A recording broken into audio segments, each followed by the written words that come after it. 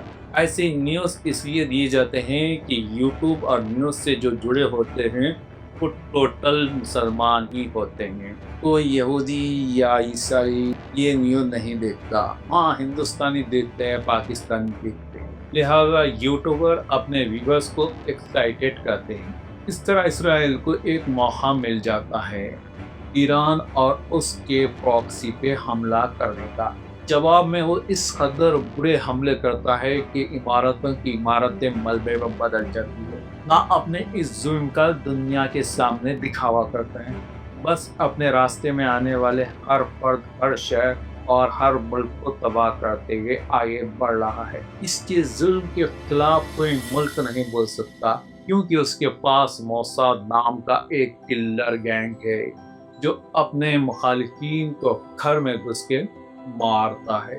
اس لیے دنیا کے بڑے سے بڑے لیڈر اسرائیل سے ڈرتے ہیں۔ ہاں تو ہم ایران کے ان ہتھیاروں کی بات کر رہے تھے جو دشمن پہ ایران برسا سکتا ہے۔ دوسری طرف ایران کا ڈیفنس سسٹم کچھ نہیں ہے۔ ایران سیٹلائٹ سے اپنی طرف آنے والے فائٹر پلین، بم برسانے والے جہازوں کو دیکھ تو سکتا ہے لیکن انہیں روک نہیں سکتا۔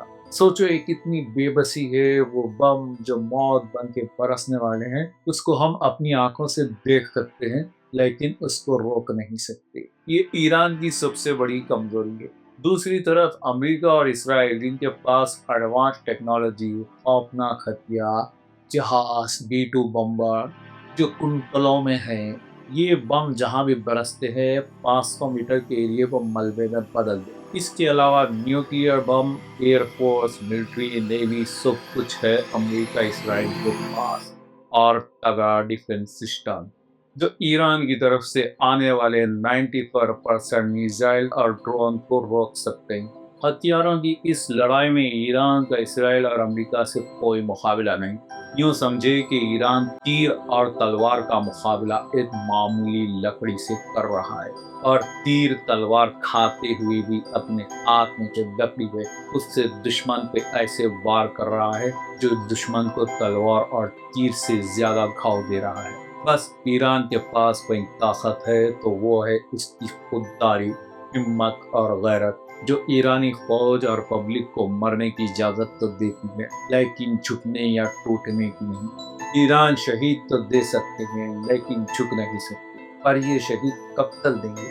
اسرائیل، امریکہ جب چاہے جہاں چاہے ایران کے A1 لیڈرز کو ٹارگٹ کلنگ کر سکتا ہے۔ دوسری طرف ایران کا ہمیشہ سے ایک ہی جواب رہتا ہے کہ ہمارے ملک میں کوئی ایک لیڈر مرتا ہے تو اس کی جگہ فوراً فل ہو جاتی ہے۔ ہمارے پاس قابل لیڈرز، کرنل، جنرل کی کوئی کمی نہیں ہے، وغیرہ وغیرہ۔ ایران کا دشمن ایران کے ہر لیڈر کو مار کر کامیابی کا جشن۔ کیا کبھی ایران بھی اپنے دشمن یا اپنے دشمن کے کسی بڑے لیڈر کو مار کر جشن منائے گا بھی، یا صرف شہدا کے جنازوں کو کاندھے پہ اٹھائے جذبہ کی نعروں کے ساتھ قبرستان پہنچاتے رہے گا؟ ایران کی ہمت اور مردانگی پر کوئی شک نہیں۔ دنیا بھر میں ایران اور ایرانی لیڈر اور فوج کے قدردان اور چاہنے والوں کی کمی نہیں۔